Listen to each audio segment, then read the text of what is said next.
Cris Sakamoto, vamos falar sobre Estados Unidos. Hoje uma informação do The New York Times trouxe uma nova possibilidade, apesar de remota.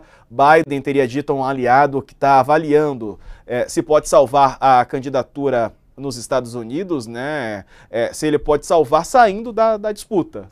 Essa é a informação que o The New York Times trouxe, né? Embora profundamente engajado na luta pela reeleição, segundo esse aliado, o Biden entende que as aparições dele, as próximas, incluindo uma entrevista agendada para sexta-feira, agora, dia 5, para ABC News, e eventos de campanha na Pensilvânia e no Wisconsin, devem correr bem. De qualquer maneira, colocou uma pulga, né, na orelha do eleitorado, pelo menos uma possibilidade de ele dar um passo atrás. Quem seria uma pessoa para substituir o Biden? Apareceu o nome de Michelle Obama nas pesquisas e ela aparece como a única, né, capaz de bater Donald Trump, substituindo o Joe Biden, né, a esposa do ex-presidente norte-americano, o Barack Obama. Ela aparece com essa possibilidade, 11 pontos de vantagem numa sondagem feita lá nos Estados Unidos, né, e isso que mostra a pesquisa, mas a Kamala Harris é a vice e seria a substituta natural no caso de uma improvável substituição de Joe Biden, que encara críticas, né, pela condição física dele, pela falta de vitalidade, pela falta de força, de energia nessa campanha às eleições nos Estados Unidos, que ocorrem em novembro, né, as eleições. O Carlos Pode está conosco, direto lá dos Estados Unidos, especialista em relações internacionais, para nos ajudar a entender. Pode o aí dos Estados Unidos, o que você acha? Há uma possibilidade mesmo do Biden desistir, ou isso é muito improvável? Boa tarde. Bom, Diego, boa tarde, prazer conversar com você, com quem nos assiste.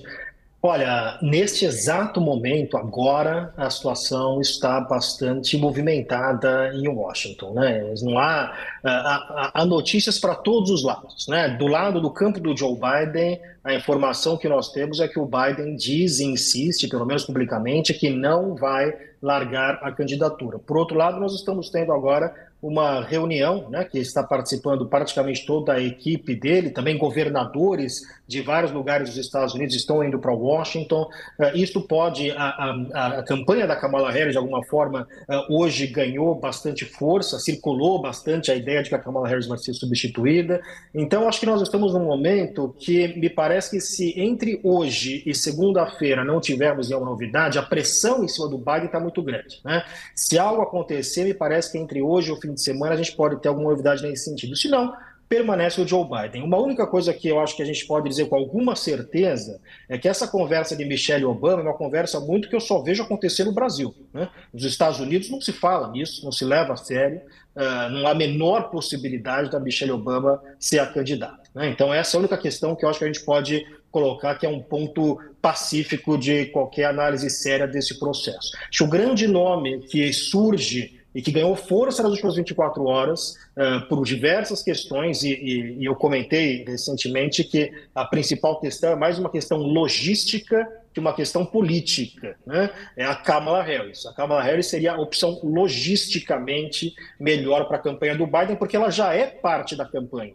Veja você que se você traz alguém de fora, não é porque é do mesmo partido, seria uma nova campanha completamente diferente. Você precisaria contratar pessoal, dinheiro, tem uma série de estrutura que você precisa criar para ter uma campanha. Isso não é o que se faz do dia para a noite, né? Com a Kamala Harris, ela aproveitaria a estrutura de campanha do Joe Biden, ainda que politicamente ela seja bastante frágil, teria um problema muito grande, é a candidata dos sonhos de muitos republicanos que veem nela alguém com bastante rejeição, então ela teria aí uma ladeira acima, digamos assim, muito forte para superar caso ela seja nomeada. Mas nesse momento, qualquer um que te disser que sabe o que vai acontecer não sabe exatamente o que está se passando, né? Nós estamos numa situação muito volátil que entre hoje e o fim de semana tudo pode acontecer. Tem muita gente aqui no nosso chat falando, viu, Sakamoto, que a Kamala não tem carisma. Mas será que ela não tem carisma ou ela foi escondida pela, pelo governo Biden nos últimos anos. Daqui a pouco quero ouvir a Cris sobre isso também, mas fala aí, Sakamoto. Antes de mais nada, boa tarde, professor Poggio, né? Seja bem-vindo aqui ao All News. Não, eu concordo com ele com relação à análise da Michelle Obama, né? A Michelle, é claro, uma figura extremamente carismática, é uma figura que se tivesse sido, se ela tivesse aceitado lá atrás, muitos anos atrás, né, entrar no establishment político, né, como fez a Hillary Clinton, inclusive, né, seria uma outra história. Mas ela mesma sempre disse que não queria concorrer, e ela está fora dos processos, como lembrou o professor Carlos, né? Ela está fora desse processo e só o nome dela, nesse ponto, não segura, né? Você precisa uma eleição norte-americana mais do que simplesmente uma corrida de carisma, uma corrida de popularidade, né? É muitos acordos locais, é muita conversa. Você tem que chamar 50 estados para. São 50 eleições, não é uma eleição, são 50 eleições ocorrendo simultaneamente, né? Então, você tem acordos locais, você tem muita coisa que depende de relações políticas que você tem estabelecido em anos anteriores ou mesmo da força do seu cargo, no caso, presidente e vice-presidente. Tem um ponto só, né, que aí eu acho que é interessante, depois até queria ouvir o professor Carlos para o que ele acha disso, é que é o seguinte, no caso da Michelle, é um caso que ela tem o nome Obama, tem tudo aquilo, e mesmo ela ou a Kamala Harris são duas mulheres negras.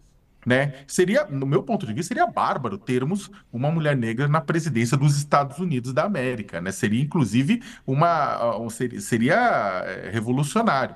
A pergunta é tentar entender, para além, é claro, dos problemas de popularidade, para além do fato, como o Diego falou, que ela não tem popularidade, porque ela ficou escondida também nos últimos anos. O pessoal fala, ela se escondeu, mas também ela foi escondida pelo establishment democrata, em muitos casos, né?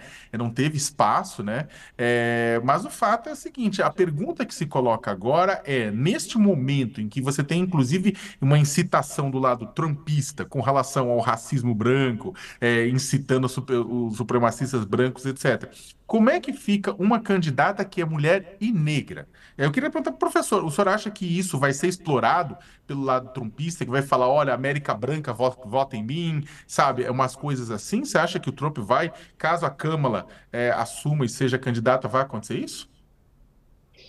Olha, Sakamoto, é uma ótima pergunta. Vamos lembrar primeiro, né, que aqui na machista América Latina, Brasil, Argentina, Chile, uma série de países da América Central e agora o México elegeram mulheres presidentes dos seus países, né? Isto nunca aconteceu nos Estados Unidos. Os Estados Unidos vai cada vez mais ficando o país que vira uma exceção em muitas democracias do mundo, como um dos poucos países que não teve uma mulher na liderança do seu poder executivo. O mais próximo que se chegou disso foi a própria Kamala Harris, agora como vice-presidente, né? Então, acho que tem, evidentemente, aí um elemento, uma certa resistência, né? É um país que tem uma história complicada com a questão racial. A Kamala Harris, ela tem aí uma mistura, digamos assim, de diferentes etnias, né? E também de origem indiana. Então, tem uma série de questões aí que são problemáticas, né? No sentido do que da atração de voto para muitos eleitores nos Estados Unidos, né? Então a gente precisa primeiro compreender essa parcela, porque não basta, é claro que a Kamala Harris, por exemplo, que era da Califórnia, né? E ela talvez seja muito popular na Califórnia, muito popular em Nova York, mas a grande questão, como a gente sabe nos Estados Unidos, é que você precisa angariar votos e uma série, na verdade, essa eleição vai ser decidida por uma meia dúzia de estados, né? Estamos falando de algumas centenas de milhares de eleitores em meia dúzia de estados. E uma questão curiosa, Sakamoto, eu tenho falado com os meus alunos, é uma questão que a gente precisa examinar. Apesar de todo esse discurso que muitas vezes beira o racismo aberto, né, do Donald Trump, apesar de muitas questões que foram colocadas durante a campanha dele, o que a gente tem é que ele tem conseguido, comparado com outros candidatos republicanos, se você comparar com a porcentagem de voto negro que o McCain teve em 2008, que o Mitt Romney teve em 2012, que o próprio Donald Trump teve em 2016, ele tem aumentado a porcentagem de eleitores negros que estão dispostos a votar no Donald Trump nessas eleições. Eu acho que se tem uma coisa que nós vamos observar em 2024, e certamente acho que vai ser um tema para a gente debater futuramente, vai ser que o Donald Trump, em 2024, pode ser o candidato republicano dos últimos 50 anos que vai ter angariado a maior parcela do voto negro.